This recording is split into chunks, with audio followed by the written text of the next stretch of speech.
Hello everyone, welcome to Bong study. আগের ভিডিওতে দেবদাস সরকার comment করেছিল আরও বেশ কিছু প্রভাব তোমাদের দিতে, এবং আমি এটা পার্ট 2 বানাচ্ছি। এবং পার্ট 1 যদি তোমরা দেখে না থাকো অবশ্যই কিন্তু দেখে নাও। ওখানে আমরা প্রিভিয়াস ইয়ারের প্রভাব নিয়ে আলোচনা করেছি এবং 15টা গুরুত্বপূর্ণ প্রভাব ছিল।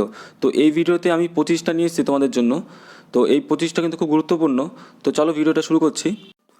প্রথমটা আছে দেখো, a little learning is a dangerous thing. তার মানে হচ্ছে অল্পবিদ্যা ভয়ঙ্করী। পরেরটা আছে দেখো, cut your coat according to your cloth. According to একটা প্রিপোজিশন, তো অ্যাকর্ডিং মানে অনুসারে, তার সাথে টু বসে। তো cut your coat according to your cloth মানে আয় বুঝে ব্যয় করা। তার মানে তোমার কাছে যতটুকু থান আছে ততটুকুর মধ্যেই তোমার জামার জন্য আর কি, মানে কোটের জন্য আর কি কাপড় কাটো আর কি। যাই হোক, এটা মানে বোঝানোর জন্য বললাম। পরেরটা আছে, হোয়ার দেয়ার ইজ উইল। উইল কথার অর্থ হচ্ছে ইচ্ছে, দেয়ার ইজ ওয়ে, তার মানে ইচ্ছে থাকলেই কিন্তু রাস্তা বেরোয় বা ইচ্ছে থাকলেই উপায় হয়। পরেরটা চলে যাচ্ছে, টু কাস্ট পিয়ালস। পিয়ালস কথার অর্থ হচ্ছে মুক্ত, বিফোর সোয়াইন। সোয়াইন মানে হচ্ছে শূকর। যাই হোক, তোমরা এখানে ওয়ার্ডের মানে যেতে হবে না।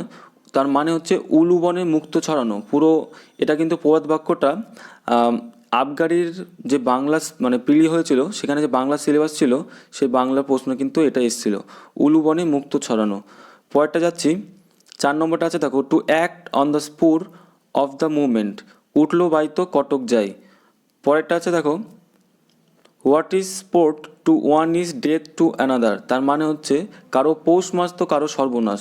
আচ্ছা, এইটা কিন্তু মনে রাখার মতো না, তোমরা কিন্তু তাও লিখে লিখে কিন্তু মুখস্থ রাখতে হবে, প্রত্যেকটা ওয়ার্ড মাথায় রাখতে হবে। পরেরটা আছে দেখো, টু রব পিটার টু পে পল। রব কথার অর্থ হচ্ছে মানে লুটে নেওয়া, যাই হোক। আর পে কথার অর্থ তোমরা জানো, পেটিএমও আছে। পে মানে হচ্ছে পে করা বা মানে পেমেন্ট দেওয়া আর কি। তার মানে হচ্ছে গরু মেরে জুতো দান। এটা আমরা শুনেছি, এটা খুব চলতি প্রবাদ বাক্য। পরেরটা আছে দেখো, নো পেইনস নো গেইনস। অথবা এটাও থাকতে পারে, নো প্লেজার উইদাউট পেন। তার মানে হচ্ছে কষ্ট ছাড়া কেষ্ট মেলে না। পরেরটা আছে দেখো, it takes two to make a quarrel. তার মানে আমরা যেটা বলি, এক হাতে তালি বাজে না। পরেরটা আছে দেখো, too many cooks spoil the broth. Broth কথার অর্থ হচ্ছে ঝোল, মানে তরকারি যে ঝোল হয় সেটাই বলছে, যে অনেক যদি রাঁধুনি থাকে তাহলে কী হয়, সেই ঝোলটা নষ্ট হয়ে যায়। মানে অনেক রাঁধুনি কী হয়, যদি পিকনিকে যেমন হয় অনেক বন্ধুরা মিলে একসাথে রান্না করে, সে লাস্ট আর খাওয়াই যায় না। যাই হোক, তোমাদের সাথে হয়েছে নাকি আমি জানি না। তার মানে দ্বারা হচ্ছে অধিক সন্ন্যাসীতে গাজন নষ্ট। পরেরটা আছে দেখো, to build castles in the air. তার মানে হচ্ছে ছেঁড়া কাথায় শুয়ে লাখ টাকার স্বপ্ন দেখা। বা এটাও হতে পারে যে ঘুমিয়ে ঘুমিয়ে, মানে দিনের বেলা ঘুমিয়ে স্বপ্ন দেখা যেটাকে বলে। তার মানে কাজ না করে কি করে, সে শুধু স্বপ্নই দেখতে থাকে। যাই হোক, পরেরটা আছে দেখো, গ্রাফস অল লুজ অল, মানে অতি লোভে তাতেই নষ্ট। পরেরটা আছে, to carry coals to Newcastle. দেখো এখানে কিন্তু এনটা বড় হাতে থাকবে, মনে রাখবে। তেলা মাথায় তেল দেয়া, তার মানে যার মাথায় তেল থাকে লোকে কিন্তু তাকেই তেল দেয়। তার মানে যার কাছে টাকা থাকে লোকে কিন্তু তাকেই কিন্তু টাকা ধার দেয়। যাই হোক, half a loaf is better than no loaf.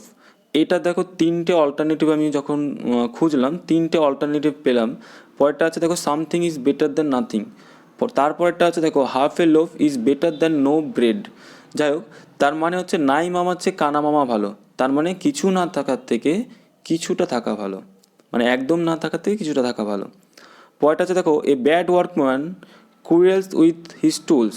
তার মানে যে কাজ করতে জানে না সে কী করে, তার যন্ত্রপাতির সাথে সবসময় ঝগড়া করে যে তুই ভালো না বা এটা জিনিসটা ভালো না।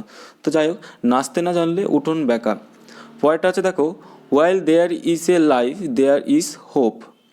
তো যেখানে জীবন থাকবে, যতক্ষণ জীবন থাকবে ততক্ষণ কিন্তু আশাবাদী থাকো, চাকরি কিন্তু হবেই অবশ্যই। পয়েন্ট, এটা মানে আছে দেখো, যতক্ষণ শ্বাস ততক্ষণ আস। তারপরটা দেখো, to make a mountain out of a molehill. তার মানে তিলকে তাল করা, ঠিক আছে। তারপরটা আছে দেখো, practice makes a man perfect. তার মানে অভ্যাসই কিন্তু মানুষকে নিখুঁত করে তোলে বা পারফেক্ট করে তোলে। পরেরটা আছে দেখো, hope for the best and be prepared for the West. এটা খুব ভালো, এটা খুব ইম্পর্টেন্টও। তার মানে সবসময় আশাবাদী বা থাকো, মানে একদম সবসময় ভালো কিছু আশা করো, আর খারাপ সিচুয়েশন বা খারাপ পরিস্থিতির জন্য সবসময় রেডি থাকো, যে যখন তখন খারাপ পরিস্থিতি নামতে পারে এবং সেটা ফেস কিন্তু অবশ্যই করতে হবে। 19 নম্বরে আছে দেখো, god help those who help themselves. তার মানে যে নিজেকে সাহায্য করে, যে নিজের চেষ্টা সবসময় করতে থাকে, তাকে কিন্তু ভগবান সাহায্য করে। তার মানে তোমাকে নিজেকে সাহায্য করতে হবে। কিভাবে? আগে চেষ্টার মাধ্যমে নিজেকে সাহায্য করো, তারপরে ভগবান কিন্তু একদিন তোমাকে সাহায্য করবেনই। যাই হোক, পরেরটা আছে দেখো, beggars can not be chooser. তার মানে বেগার্স কথার অর্থ হচ্ছে ভিক্ষুকেরা। এবার ভিক্ষুকেরা কী করে যখন কোনো জিনিস কিনতে যায়, যে এটা নেবো না ওটা নেবো না এরকম তো করতে পারে না, বা খেতে গেলে যে এটা খাবো না ওটা খাবো না এরকম কিন্তু করতে পারে না, তার কারণ তারা ভিক্ষুক, তো তাদের অর্থের পরিমাণ কম। যাই হোক, পরেরটা আছে দেখো, a wolf in ships clothing. তার মানে হচ্ছে হিডেন এনিমি, বা হচ্ছে একটা শেয়াল ভেড়ার রূপে তোমার সামনে আছে। এটার মানে হচ্ছে ধরো তোমার কোনো বন্ধু তোমার সাথে ভেতরে ভেতরে তো শত্রুতা রেখেছে, কিন্তু সামনে দেখায় সে তোমার বন্ধু। পরেরটা আছে দেখো, a rotten apple injures its companions. Companions কথার অর্থ হচ্ছে সঙ্গী। তার মানে পচা আপেল কী করে, একটা পচা আপেল কিন্তু তার সঙ্গীদের বা আশেপাশে যেসব আপেল থাকে তাদের কী করে, তাদেরকেও পচিয়ে ফেলে। ঠিক আছে, তার জন্য বলে সবসময় ভালো সঙ্গ করতে। যাই হোক, পরেরটা আছে দেখো, better be alone than in bad company. তার মানে খারাপ সঙ্গত থেকে একা থাকা অনেক ভালো।